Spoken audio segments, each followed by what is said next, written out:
చిన్ని ప్రార్థన యేసుక్రీస్తు వారి యొక్క పవిత్రమైన నామమున మీకు సమర్పించి అడిగి వేడుకొనుచున్నాను పరమ తండ్రి, ఆమేన్. మంచిదండి.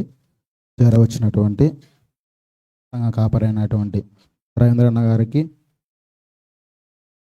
చేరవచ్చినటువంటి మీ అందరికీ ప్రభు అయిన యేసుక్రీస్తు వారి పేరిట వందనాలు తెలియజేసుకుంటున్నాను. ఏమాత్రం ఆలస్యం చేయకుండా కొన్ని విషయాలు మనం త్వరగా మాట్లాడుకుందాం. దయచేసి అందరూ గమనించాలి. పద్మాస్ ద్వీపంలో యోహాను గారు పరవాసిగా ఉన్నప్పుడు కొన్ని విషయాలు దేవుడు ఆయనకు తెలియజేస్తున్నాడు. అవేంటంటే, ఒకసారి ప్రకటన గ్రంథం తీయండి అందరూ. ప్రకటన గ్రంథం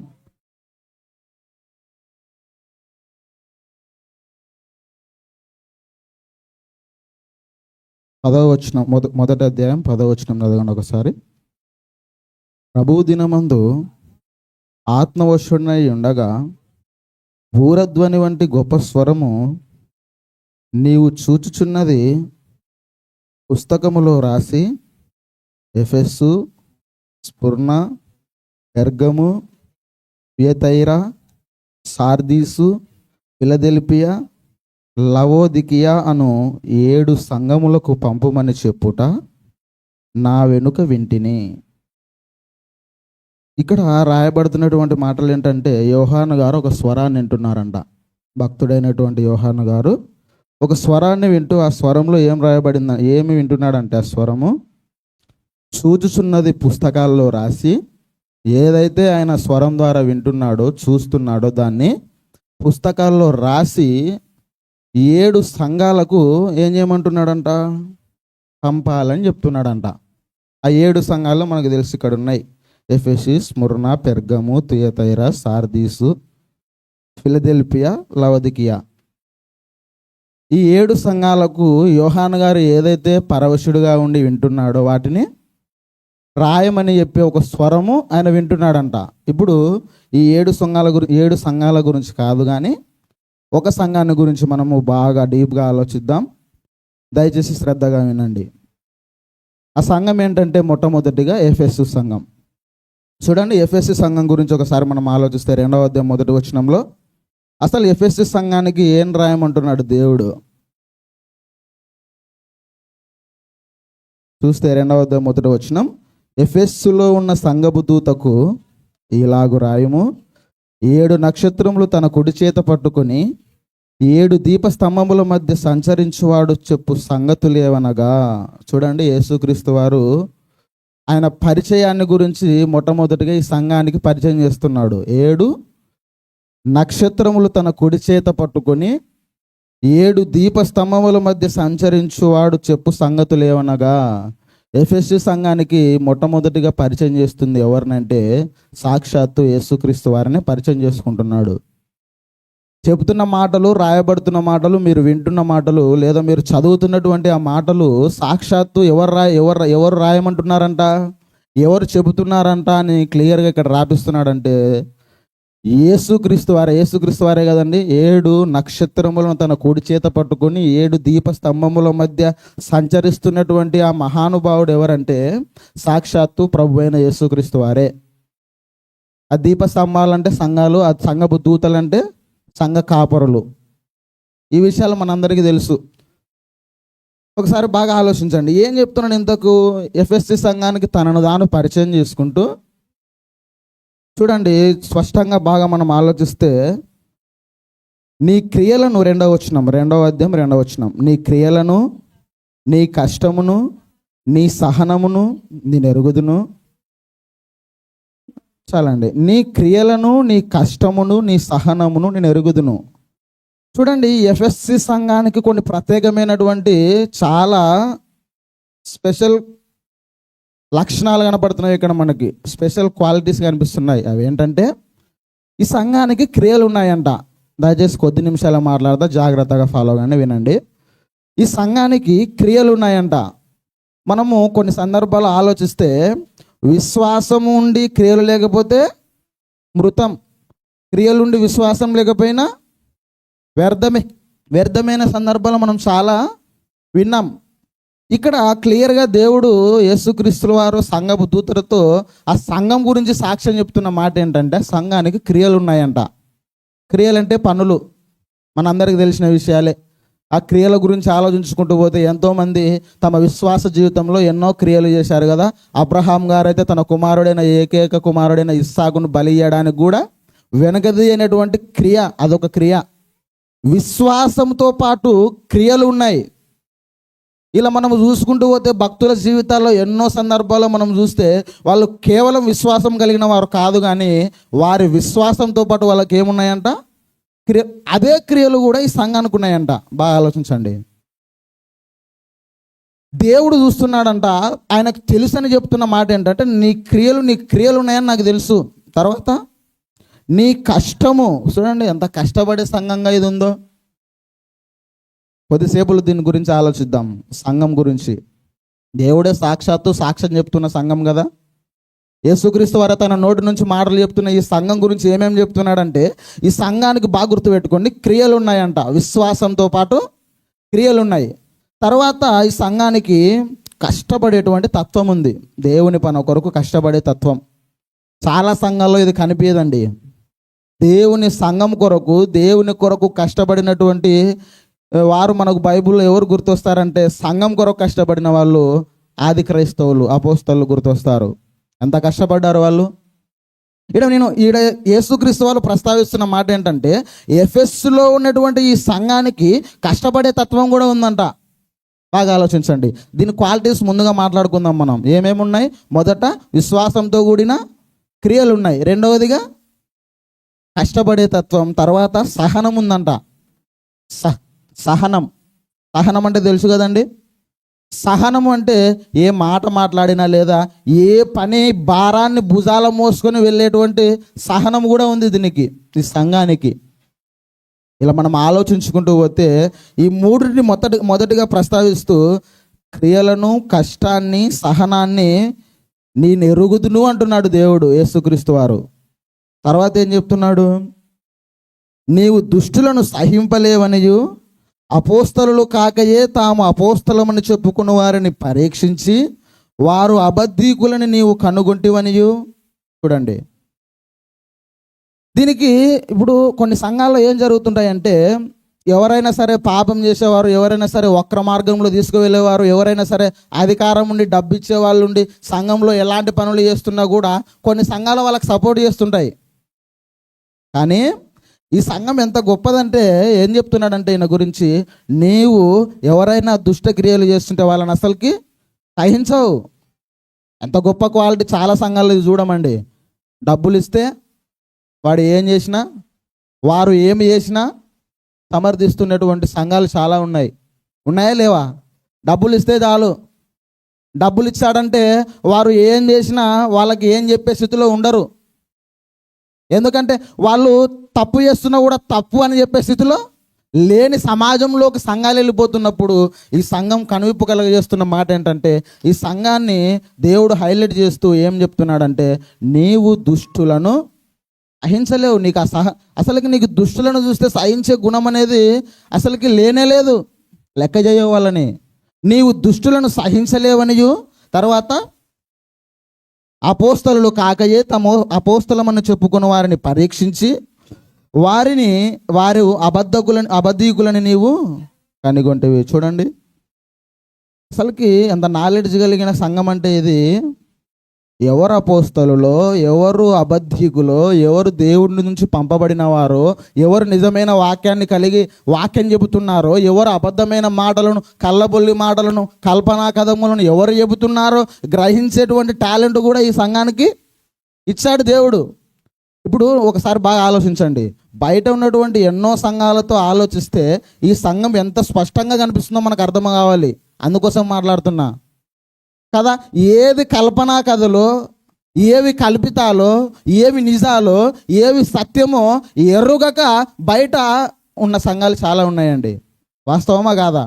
అని సంఘానికి ఉన్నటువంటి క్వాలిటీ ఏంటంటే, ఎవరు అబద్ధికులో, ఎవరు దేవుని చేత పంపబడ్డారో, ఎవరు సత్యవాక్యాన్ని విభజించి సరిగా బోధిస్తున్నారో, ఎవరు దేవుని కొరకు ప్రయాసపడి వాక్యాన్ని చెబుతున్నారో వీళ్ళకి తెలుసు. ఎవరు కళ్ళబొల్లి మాటలు చెబుతున్నారో, ఎవరు అబద్ధ మాటలు చెబుతున్నారో, ఎవరు కల్పనా కథలు చెబుతున్నారో కూడా వీళ్ళకి తెలుసు. ఒక రకంగా ఆలోచిస్తే సత్యము గురించి బాగా తెలిసిన సంఘంగా మనకు కనపడుతుంది. అంతేనా కాదా? సత్యం గురించి అవగాహన ఉన్న సంఘంగా ఉందా లేదా? చూడండి, దీనికి క్రియలు ఉన్నాయి, తర్వాత కష్టం ఉంది, తర్వాత సహనం ఉంది, తర్వాత దుష్టులను సహించలేదు. ఐదవది కదా ఏంటంటే ఇది అబద్ధ బోధకులను పసిగట్టేటువంటి, అంటే ముఖ్యంగా మనం ఆలోచించాల్సిన సత్యాన్ని బాగా ఎరిగిన సంఘంగా మనకు కనిపిస్తుంది. చూడండి, ఇంకా చదువుకుందాం. 3వ వచనం, నీవు సహనము కలిగి నా నామము నిమిత్తము భారము భరించి అలయలేదనియు నేను ఎరుగుదును. చూడండి, స్పష్టంగా మాట్లాడుతున్నాడు. ఎంత స్పష్టంగా మాట్లాడుతున్నాడంటే భారము కలిగిన సంఘంగా కనిపిస్తుంది. ఏం సంఘంగా? ఎవరి నిమిత్తం? నా నిమిత్తము అని రాయబడింది అక్కడ. నీవు సహనము కలిగి నా నిమిత్తం భారము భరించి అలయని సంఘంగా కనపడుతుంది. ఇక్కడ మనం 2 విషయాలు బాగా జ్ఞాపకం చేసుకోవాలి. ఏంటంటే దేవుని నామము నిమిత్తం భారము కలిగిన సంఘం. మొదటిగా భారముతో దేవుని పనిని చేస్తూ అలసిపోని సంఘం. అర్థమవుతుంది ఇక్కడ విషయాలు? మనకు మనసు పెట్టి ఆలోచిస్తే అర్థమవుతుంది. సంఘానికి ఉన్నటువంటి ఎన్ని లక్షణాలు దేవుడి సంఘంలో తీసుకొస్తున్నాడంటే అందుకే మొదట ప్రస్తావించాడేమో అని అర్థమవుతుంది నాకు అప్పుడప్పుడు ఆలోచిస్తే. చూడండి ఎన్ని క్వాలిటీస్ ఉన్నాయి దీనికి. దేవుని పని కొరకు భారంతో పని చేస్తుందంట. భుజాల మీద మోసుకొని దేవుని సువార్తను వీధిలోకి తీసుకెళ్ళడానికి భారము కలిగిన పని చేస్తుందంట. కానీ ఆ భారము కలిగిన పని చేసిన తర్వాత కూడా ఇది ఏం కాదంటే అలసిపోదంట. చూడండి, కొన్నిసార్లు మనం భారంతో పని చేసి ఏం చేస్తుంటాం? అలసిపోతుంటాం. కానీ భారముతో పని చేసిన తర్వాత కూడా అలసిపోని సంఘంగా మనకు దేవుడి సంఘాన్ని మనకు చూపెడుతున్నాడు. మన జీవితాల్లో ఎన్నో భారంతో పనులు చేస్తుంటాం. ఒక్కొక్కసారి మూడవుతుంది పోస్టర్లు అతికించే సమయంలో. మొన్న 10వ వాక్యపు పండగలకు అలసిపోలేదు. మళ్ళీ ఉదయాన్నే శనివారం రాత్రి తెల్లవారుజామున ఆదివారం తెల్లవారుజామున 3 గంటల వరకు పోస్టర్లు కనిపించి మళ్ళా ఆదివారం రోజు 7-8 లోపల సంఘంలోకి వచ్చేటువంటి స్థితిలోకి మనం ఉన్నామంటే ఈ సంఘాన్ని మనం మాదిరి తీసుకొని బ్రతుకుతున్నామని నేను అనుకుంటున్నా. అంతే కదా? భారంతో పని చేసి అలసిపోయి నిద్రపోలేదు ఇంట్లో. అలసిపోని సంఘంగా కనపడుతుందండి. ఇంకా చూసుకుందాం. 3వ వచనంలో మరలా ఒకసారి చదువుతాను. నీవు సహనము కలిగి నా నామము నిమిత్తం భారం భరించి అలయలేదని నేను ఎరుగుదును. చూడండి ఎన్ని క్వాలిటీస్ వచ్చినాయి ఇక్కడ. బాగా వినాలి, ఎన్ని క్వాలిటీస్ వచ్చినాయి. ఎఫ్ఎస్సి సంఘంలో ఉన్నటువంటి ఆ సంఘపు దూతకు రాయమని చెప్తూ యేసుక్రీస్తు వారు ఈ సంఘంలో ఉన్నటువంటి కొన్ని క్రియలను హైలైట్ చేస్తున్నాడండి. ఆ క్రియలే మనకు ఇంతవరకు మాట్లాడుకున్న క్వాలిటీసే మనం మాట్లాడుకున్న క్రియలు. కష్టము, సహనము, దుష్టులను సహింపకపోవడము, అబద్ధ బోధకులు ఎవరో నిజమైన బోధకులు ఎవరో కనిపెట్టడము, తర్వాత సహనము కలిగిన సంఘము, భారము భరించే సంఘము, ఆ భారము భరించిన తర్వాత అలసిపోని సంఘం. చూడండి, ఇలా ఈ విషయాలను ప్రస్తావిస్తూ ఇంకొక విషయం కూడా సందర్భం మాట్లాడుకుందామండి. అదేంటంటే 6వ వచనం చదవండి ఒకసారి. ప్రకటన గ్రంథం 2వ అధ్యాయం 6వ వచనం. అయితే ఇంకొకటి కూడా చెప్తున్నాడండి. ఇంకొకటి కూడా దీంట్లో ఉన్నటువంటి ఒక గొప్ప క్వాలిటీస్లో ఇంకొక క్వాలిటీ ఏంటంటే, అయితే ఈ ఒకటి నీలో ఉన్నది, నికోలాయితుల క్రియలను నీవు ద్వేషించుచున్నావు, నేను కూడా వీటిని ద్వేషించుచున్నాను. చూడండి, నికోలాయితులు అంటే ఎవరంటే వీరు చెప్పే బోధ కానీ మాట్లాడే మాటలు కానీ బైబుల్ సమర్థించడం లేదు. వీళ్ళు చెప్పేటి వల్ల బైబుల్లో ఉన్నవి చెప్పరు కానీ బైబుల్లో లేనివి చెబుతున్నారని వీళ్ళు పసిగట్టేశారు. ఎఫ్ఎస్సి సంఘం ఎలా ఉందంటే నికోలాయితులు అనే వాళ్ళు ఆ తెగ ఉంది లేదా ఆ గ్రూపు ఉన్న వాళ్ళు బోధిస్తున్నటువంటి బోధ బైబుల్కి సంబంధం కాదు అని పసిగట్టేటువంటి స్థితిలో ఉన్నారు. ముఖ్యంగా ఏం చేశారంటే వారిని ద్వేషించారు. అలా ద్వేషించడం అంటే నికోలాయితులను కూడా ద్వేషించేటువంటి తత్వము, ఆ ఆలోచన దేవునికి ఉందంట. దేవుని కలిగిన ఆలోచననే ఈ సంఘం కలిగి ఉంది. అది విషయం. ఎన్ని వచ్చాయండి? ఎన్ని విషయాలు వచ్చాయి ఇక్కడ? సమయం లేదు కాబట్టి మనం తొందరగా మాట్లాడుకుంటున్నాం, కానీ ఎన్ని విషయాలు వచ్చాయి, చాలా డీప్గా ఆలోచించాల్సిన విషయాలు ఇవన్నీ. ఎన్ని విషయాలు వచ్చాయి? 7 విషయాలు: క్రియలు, కష్టము, సహనము, అబద్ధ బోధకులను పసిగట్టడము, దుష్టులను సహించలేక ఉండడము, భారము కలిగి ఉండడము, అలయని సంఘము, నికోలాయతుల బోధలను ద్వేషించడం. ఎన్నొచ్చాయి? ఇన్ని విషయాలను కలిగినటువంటి ఈ సంఘము చాలా గొప్ప స్థితిలో ఉందంటారా లేదంటారా? గొప్ప స్థితిలో ఉంది కదా. గొప్ప స్థితిలో ఉన్నందుకే దేవుడు ప్రస్తావించాడని నేను అనుకుంటాను ఇప్పుడప్పుడు.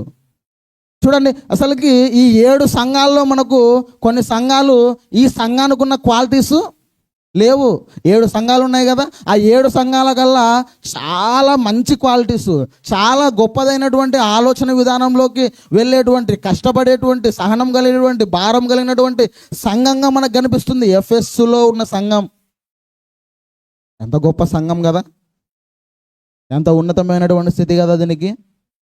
సాక్షాత్తు యేసుక్రీస్తు వారే 7 నక్షత్రములు తన కుడి చేత పట్టుకొని ఆ 7 సంఘాల మధ్య తిరుగుతున్నటువంటి ఆయనే సాక్షాత్తు సాక్ష్యం ఇస్తున్నటువంటి సంఘంగా మనకు ఎఫ్ఎస్సి సంఘం కనపడుతుంది. ఈరోజు ఈ సంఘంలాగా సమాజంలో సంఘాలు లేవండి. క్రియలు లేవు, కష్టపడే తత్వం లేవు, సహనం లేదు, దుష్టులను అసలుకి ద్వేషించే, దుష్టులను సహించేవారుగా లేరు, అబద్ధ బోధకు లేదు, నిజమైన బోధకు లేదు, కనిపెట్టే స్థితిలో లేరు. దేవుని పని కొరకు, దేవుని నామం నిమిత్తం భారము కలిగి పని చేయాలని ఆలోచన లేని వారుగా ఉన్నారు. భారము కలిగి పని చేసిన తర్వాత అలసిపోని సంఘంగా కూడా మనకి ఇది కనపడుతుంది. ఇంకా ముఖ్యంగా దేవుడు ద్వేషించే వాటిని ద్వేషిస్తే సంఘంగా కనిపిస్తుందండి మనకు. ఎంత గొప్పదైన సంఘంగా కనిపిస్తున్నటువంటి ఈ సంఘానికి ఈ రోజున్న సమస్త సంఘాలకు ఇది మాదిరిగా కనపడుతుంది. అని ఈ సంఘం గురించి దేవుడు ప్రస్తావిస్తూ, ఈ సంఘం గురించి దేవుడు మాట్లాడుతూ, ఇన్ని ఉన్నాయి కదా ఇంతవరకు మాట్లాడుకున్న విషయాలు, కానీ దీనికి ఒకటి కొదవ ఉందంట. దాని గురించే ఇప్పుడు మన ప్రస్తావన. చూడండి, బాగా ఆలోచించండి, వీటన్నిటిని మైండ్లో పెట్టుకొని మీకు ఒక చిన్న ఇన్ఫర్మేషన్ ఏంటంటే, సంఘానికే కాదు, ఇది వ్యక్తిగతంగా కూడా ఒకసారి ఇప్పుడు నేను చెప్పబోయే మాటలు వ్యక్తిగతంగా కూడా ఆలోచించండి. వ్యక్తిగతంగా అయినా సంఘంగా అయినా క్రియలు ఉంటాయి, సహనం ఉంటుంది, కష్టం ఉంటుంది, భారం ఉంటుంది. దేవుని నామం నిమిత్తం ఎన్నో పనులు చేస్తుంటాం, అలిసిపోకుండా కూడా పనులు చేస్తుంటాం, ఆ అబద్ధాలను ఖండిస్తుంటాం, దేవుడు ద్వేషించే వాటిని ద్వేషిస్తుంటాం. ఇవన్నీ సంఘంలో ఉంటాయి. సంఘం అంటే ఏంటి? సంఘం అంటే మట్టి కాదు, సంఘం అంటే మనుషులే కదా, మనుషులకు ఉంటే కదా సంఘానికి ఆపాదింపబడేది. అంటే ముఖ్యంగా మనం ఇప్పుడు ఆలోచించాల్సిన విషయం ఏంటంటే, సంఘానికి ఆలోచించాలి, సంఘంలో ఉన్న మనుషులకు ఆలోచించాలి. అంటే సంఘానికి క్వాలిటీస్ ఉన్నాయి, సంఘంలో ఉన్నటువంటి మనుషులందరికీ కూడా ఈ క్వాలిటీస్ కనపడుతున్నాయి. ఇది మైండ్లో పెట్టుకోండి. ఇప్పుడు ఇవన్నీ క్వాలిటీస్ కలిగినటువంటి ఈ సంఘంలోని వారి గురించి దేవుడు ప్రస్తావిస్తూ చెప్తున్నటువంటి మాట ఎఫెస్సి 2వ అధ్యాయం 4వ వచనం అండి. యోహాను రాసిన ప్రకటన గ్రంథము 2వ అధ్యాయం 4వ వచనం. బాగా వినండి. అయినను మొదట నీకుండిన ప్రేమను నీవు వదిలితివని నేను నీ మీద తప్పు ఒకటి మోపవలసి ఉన్నది. చూడండి, నీ కష్టం ఉంది, క్రియలు ఉన్నాయి, సహనం ఉంది, అబద్ధాలను ద్వేషించే వాడిగా ఉన్నావు, నువ్వు చాలా గొప్పగా కనపడుతున్నావు, కానీ నీవు ఒక విషయంలో తప్పిపోయావు అంటున్నాడండి. ఏదా విషయం అని ఆలోచిస్తే, దీనికి మొదట ప్రేమ ఉందంట. బొత్తిగా లేదని చెప్తలేడు దేవుడు ఇక్కడ. దీనికి ప్రేమ ఉందంట ఈ సంఘానికి. ఎప్పుడు ప్రారంభంలో ప్రేమ ఉందంట, కానీ ఆ ప్రేమను బొత్తిగా ఇది మొదట వండిన ప్రేమను కంటిన్యూ చేయలేకపోయిందంట అండి. ప్రేమ అనే దాని గురించి మాట్లాడితే చాలా సందర్భాలు మాట్లాడవచ్చు. ప్రేమ, నేను దేవుని కొరకు ఎన్నో పనులు చేశాను కానీ నాలో ప్రేమ లేదు అంటే దేవుడు ఒప్పుకుంటాడా? నేను దేవుని కొరకు ఎంతో కష్టపడ్డాను కానీ నాలో ప్రేమ లేదు అంటే దేవుడు ఒప్పుకుంటాడా? నువ్వు అబద్ధాలను ఖండించినా నాలో ప్రేమ లేకపోతే దేవుడు ఒప్పుకుంటాడా? ఈ సంఘాన్ని కూడా దేవుడు మాట్లాడుతున్న మాట ఏంటంటే, ఈ సంఘాన్ని గురించి దేవుడు మాట్లాడుతున్న మాట ఏంటంటే, నీలో అన్నీ ఉన్నా నీ మీద నేను తప్పొకటి మోపాల్సి వస్తుంది. ఆ తప్పు ఏంటంటే, నీకు మొదట ఉండిన ప్రేమ లేదు, ఇంకా నీ గురించి నేను మాట్లాడాల్సిన సందర్భం వస్తే 5వ వచనంలో, 2వ వచనం ప్రకటన గ్రంథం, నీవు ఏ స్థితిలో నుండి పడితివో చూడండి. అసలుకి మనం ఆలోచిస్తే ఈ సంఘము పడిపోయిందంట. ఎన్ని క్వాలిటీస్ ఉన్నటువంటి ఈ సంఘము పడిపోయిందని మాట దగ్గరలోపు నాకు అర్థం కాలేదు కొద్దిసేపు. పడిపోవడమా? క్రియలు కలిగిన సంఘము, సహనము కలిగిన సంఘము, భారము కలిగిన సంఘము, అబద్ధ బోధకులను ఖండించే సంఘము, సత్యము కలిగిన సంఘము, భారముతో పనిచేసి అలసిపోని సంఘం. ఈ సంఘం పడిపోయిందా? పడిపోయిందంట అండి. ఏ విషయంలో పడిపోయిందంట? ప్రేమ అనే ఆ విషయాన్ని పాటించనందుకు పడిపోయిందంట అండి. ఒకవేళ ప్రేమ అనే ఆ విషయం గురించి పడిపోయిన ఈ సంఘం, నీవు ఏ స్థితిలో నుంచి పడితివో దానిని జ్ఞాపకం చేసుకొని మారు మనస్సు పొంది ఆ మొదటి క్రియలను చేయుము. అట్లు చేసి నీవు మారు మనస్సు పొందితేనే సరి, లేని ఏడల నేను నీ యొద్దకు వచ్చి నీ దీపస్తంభమును దాటి చోట నుండి తీసివేతును అన్నాడండి. చూడండి, అసలుకి ఈ మాట అంటే భయం కలగాలి మనం అందరం. మీరు ఏ ఉద్దేశంతో వింటున్నారో నాకైతే తెలియదు, కానీ మీరు ఏ ఆలోచనతో దీన్ని ఆలోచిస్తున్నారో, పెడచెవిన పెడుతున్నారో నాకు తెలియదు, కానీ దేవుడు స్పష్టంగా మాట్లాడుతున్న మాట ఏంటంటే, నీకు కష్టం అనేది ఉన్నా, నువ్వు సహనం కలిగి ఉన్నా, నువ్వు దేవుని కొరకు భారం కలిగి ఉన్నా, అలిసిపోకుండా దేవుని సేవలో ఉన్నా, అబద్ధకులను బోధకులను ఖండిస్తున్నా, ఈ లోకంలో దేవుడు ద్వేషించిన వారిని ద్వేషిస్తున్నా, నీలో ఒక తప్పుంది. అదేంటంటే నీవు మొదట చూపించిన ప్రేమను చూపించకున్నావు. ఒకవేళ ఆ ప్రేమను నువ్వు గనక మరలా చూపించకుండా ఇదే స్థితిలో ఉంటే, మొదటి క్రియలు చేయకుండా, మొదటి ప్రేమను చూపించకుండా ఇదే స్థితిలో ఇలాగే నువ్వు భక్తి జీవితాన్ని కంటిన్యూ చేస్తే, నీకు ఖచ్చితంగా నేను శిక్ష విధిస్తానంటున్నాడండి. శిక్షణ, అవును శిక్షనే, శిక్ష విధిస్తా అంటున్నాడు. ఎన్ని క్వాలిటీస్ ఉన్న ఈ సంఘానికి శిక్ష విధించడం ఏంటని మీరు ఆలోచించాల్సిన అవసరం లేదు. ఎందుకంటే సమస్తానికి ఆధారం ప్రేమే. దేవుడే ప్రేమస్వరూపి, అంతేనా? దేవుడు ప్రేమస్వరూపి అండి. ఆ ప్రేమస్వరూపి అయిన ఆయన లక్షణాన్ని పాటించకుండా, ఆయన లక్షణాన్ని మనమంతా అనుసరించకుండా ఎన్ని చేసినా వ్యర్థం అంటున్నాడండి. అందుకే ఒకసారి ఒక వచనం చదవండి. 1 కొరింథీయులకు రాసిన పత్రిక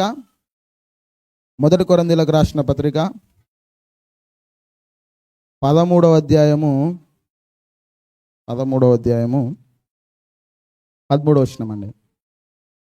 13వ అధ్యాయం 13వ వచనం. కాగా విశ్వాసము, నిరీక్షణ, ప్రేమ ఈ మూడును నిలుచును, వీటిలో శ్రేష్టమైనది ప్రేమయే. చూడండి ఎంత క్లియర్గా మాట్లాడుతున్నాడు. ఈ సంఘానికి మనం పేరు పెట్టుకునాల్సిన అంశం ఏంటంటే ప్రేమ లేని సంఘం. ప్రేమ లేని సంఘం. వ్యక్తులుగా ఆలోచిస్తే ప్రేమ లేని వ్యక్తి. చూడండి, దేవుడు మనతో స్పష్టంగా ఈ ఉదయకాలంలో మాట్లాడుతున్న మాటలు ఏంటంటే, ఎన్ని ఉన్నా ప్రేమ లేకపోతే వ్యర్థం, అది శ్రేష్టమైనది. అందుకే ప్రేమ గురించి 13వ అధ్యాయం 1వ వచనంలో ఎన్ని మాటలు చెప్తాడండి. కిందకి చదువుకుంటూ వస్తే వాటిని చదివితే మనకు క్లియర్గా అర్థమవుతుంది. ఎన్ని మాటలు చెప్పుకుంటూ అవుతాడు 1వ వచనంలో. ఒకసారి చదువుతా వినండి. మనుషుల భాషలతోనూ దేవదూతల భాషలతోనూ నేను మాట్లాడినను, ప్రేమ లేని వాడనైతే మ్రోగడు కంచును కనగనలాడు తాళమునయుందును, ప్రవచించు కృపావరము కలిగి మరములన్నీ జ్ఞానమంతో ఎరిగిన వాడనైనను, కొండలను పెగిలింపగల పరిపూర్ణ విశ్వాసం గల వాడనైనను, ప్రేమ లేని వాడనైతే నేను వ్యర్థుడను. చూడండి ఎన్ని విషయాలు. నీకు స్వస్థత వరాలు ఉన్న ప్రేమ లేకపోతే వ్యర్థం. ఈ విషయాన్ని బాగా ఆలోచించాలండి. ఇంకా ఇంకా ఇంకా చదువుకుందాం. బీదల పోషణ కొరకు నా ఆస్తి అంతా ఇచ్చినను, కాల్చబడుటకు నా శరీరం అప్పగించినను, ప్రేమ లేని వాడనైతే నాకు ప్రయోజనం ఏమీ లేదు. బీదల కొరకు నీ ఆస్తి అంతా అమ్మి ఇచ్చినా ప్రేమ లేకపోతే వ్యర్థం, ప్రయోజనం లేదు. అసలుకి ప్రయోజనమైనది ఏంటంటే అన్నిటితో సహా ప్రేమ అనేది ఖచ్చితంగా ఉండాలి. ప్రేమ గురించి చాలా గొప్పగా దేవుడు మాట్లాడతాడు. ఇంకా చూసుకుంటూ పోతే ప్రేమ అనేది దాని గురించి ఉందండి. దాని గురించి విషయాలు అవన్నీ చదువుకొని ఇంటికి వెళ్ళిన తర్వాత, కానీ ప్రేమ లేని సంఘముగా, ప్రేమ లేని వ్యక్తిగా, ప్రేమ లేని వారుగా మనం ఈ లోకంలో క్రైస్తవ జీవితాన్ని జీవిస్తూ కొనసాగిస్తూ ఎంత కష్టపడినా, ఎన్ని సేవలు చేసినా, ఎంత దేవుని కొరకు పరితపించినా మనలో ప్రేమ లేకపోతే దేవుడు శిక్షిస్తా అంటున్నాడు, హెచ్చరిస్తున్నాడు. గుర్తుపెట్టుకోండి. ఆ ప్రేమను మనము మరలా తిరిగి చేయమని మారు మనసు పొందంటున్నాడు. యేసుక్రీస్తు వారిని నమ్మని వాళ్ళ గురించి ఇక్కడ మాట్లాడతలేదు, కానీ నమ్మి దేవుని కొరకు కష్టపడి మరలా దేవునిలో బలంగా వాడబడుతూ, దేవుని సేవకులుగా పిలువబడుతూ, దేవుని సువార్థికులుగా పిలువబడుతూ, దేవుడు అంటే ఇష్టపడుతూ, దేవుని కొరకు పని చేస్తూ, అలుపెరగ దేవుని కొరకు ప్రయాణాలు చేస్తూ వాక్యాన్ని ప్రకటిస్తున్న వారి గురించి మరలా మాట్లాడుతున్న మాట ఏంటంటే మారు మనసు పొందు అంటున్నాడు ఇక్కడ. ఎందుకు మారు మనసు పొందాలి? ఆల్రెడీ బాధ్యసం తీసుకున్నాము కదా, దేవుని కష్టపడుతున్నాం కదా, దేవుని పనిలో ఉన్నాము కదా, దేవుని కొరకు భారం కలిగి సేవ చేస్తున్నాం కదా, అబద్ధాలను ఖండిస్తున్నాము కదా, అయినా మారు మనసు ఎందుకు పొందమంటున్నాడంటే నీలో ఉన్నటువంటి ప్రేమ అనే లక్షణం లేదు. సాక్షాత్తు దేవాది దేవుడే మనల్ని ప్రేమించి తన కుమారుడైన యేసుక్రీస్తు వారి ప్రాణం భూమి మీద పెట్టడానికి కారణమే ప్రేమ. సహోదరుని ప్రేమించడం అంటే వారి కొరకు ప్రాణం పెట్టడమే. యేసుక్రీస్తు వారు ప్రేమ చూపెట్టారు. సొంత కుమారుడైనా లేదా దేవుడుగా తనతో సమానంగా ఉన్నటువంటి యేసుక్రీస్తు వారిని పరలోకంలో నుంచి భూలోకానికి దాసునిగా పంపించి మన కొరకు బలి చేయడానికి, యేసుక్రీస్తు వారిని నలగొట్టడానికి ఇష్టమైనటువంటి ఆధారం ఏంటంటే ప్రేమే. అలాంటి ప్రేమ, నిన్ను నన్ను క్షమించిన ప్రేమ, నిన్ను నన్ను రక్షించిన ప్రేమ మనం కోల్పోతే సర్వము కోల్పోయినట్టు అంటున్నాడు దేవుడు. ప్రేమ లేనివాడు పరలోకానికి అనర్హుడు పాటనే ఉందండి. అది ఆ పాట కూడా అయినా ఇంకా బాగుంటుంది. ప్రేమ లేనివాడు పరలోకానికి అనర్హుడంట. ప్రేమే సమస్తానికి మూలం అంటుంది ఆ పాటలో, బైబిల్ ఆధారం చేసుకునే.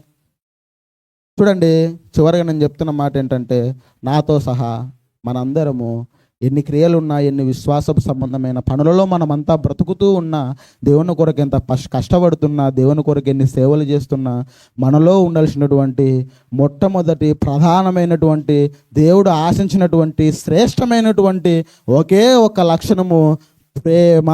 ఈ ప్రేమతో పాటు అన్నీ కొనసాగించాలి. కాబట్టి ఈ విషయాలను అంతా గుర్తు చేసుకొని మనమంతా ప్రేమ కలిగి జీవితంలో ప్రేమతోనే ప్రతి ఒక్కటిని సాధించే విషయంలోకి వెళ్ళాలని నన్ను హెచ్చరించుకుంటూ మీ అందరికీ మాటలు తెలియజేస్తూ చిన్న ప్రార్థన చేసుకుందామండి. పరిశుద్ధుడైన తండ్రి, నీ ఘనమైన శ్రేష్టమైన నామానికి వందనాలు దేవా. అవును తండ్రి, పరిశుద్ధ గ్రంథంలోని ఎన్నో మాటలను మాతో మాట్లాడి ఆ మాటలలో ఉన్నటువంటి పరమార్థాన్ని తెలియజేసినందుకే మీకు స్తోత్రాలు చెల్లిస్తున్నాం. విత్తబడినటువంటి వాక్యంనైనా విడిచిపెట్టబడి తండ్రి నరకంలో మేమంతా కొట్టుకొని పోకుండా విన్న వాక్యాన్ని నైనా మా హృదయంలో ఉంచుకొని వాక్య ప్రకారంగా జీవించి మీరున్న పరలోకానికి చేరేటువంటి భాగ్యాన్ని మా అందరికీ దయచేయండి. వాక్యాన్ని చెప్పినటువంటి నాకు, వింటున్న ప్రతి ఒక్కరు దేవా, కేవలం తండ్రి ప్రేమ ద్వారానే సమస్తము సాధ్యమని, ప్రేమ కలిగి ఇతర విషయాల్లో మేము పాలు పంచుకోవాలని తెలుసుకున్నట్టు ఇచ్చిన ధన్యకరమైనటువంటి అవకాశాన్ని బట్టి మీకు స్తోత్రాలు. చెప్పిన వాక్యాన్ని కట్టుబడి జీవించేటువంటి భాగ్యాన్ని నాకు దయచేసి సంఘంలో కూడా నైనా ప్రేమాభిమానాలు, మమతానురాగాలతో దేవా ప్రేమ కలిగి సత్యము చెప్పేటువంటి స్థితిలోకి మేమంతా వెళ్ళడానికి మీ కృపను అనుగ్రహించమని, తదుపరి తండ్రి మీ మాటలు మాట్లాడుతున్నటువంటి మీ కుమారుడు రవీంద్రన్న గారిని మీరు దీవించి ఆశీర్వదించి ఇంకా మా ఆత్మీయ జీవితానికి బలమైనటువంటి నైనా పునాదులనైనా బలమైనటువంటి నైనా ప్రోత్సాహాన్ని ఇచ్చేటువంటి మాటలు మీ కుమారుని ద్వారా మీరు మాతో మాట్లాడి ఈ కూడికను ఆది నుంచి అంతం వరకునైనా మీకు మహిమకరంగా మా అందరి జీవితాలకు ఆశీర్వాదకరంగా ఆత్మల రక్షణార్థమే జరిగిస్తారని నమ్ముచు యేసుక్రీస్తు వారి యొక్క పవిత్రమైన నామమున ఈ ప్రార్థన మీకు సమర్పించి అడిగి వేడుకొనుచున్నాను పరమ తండ్రి. ఆమేన్.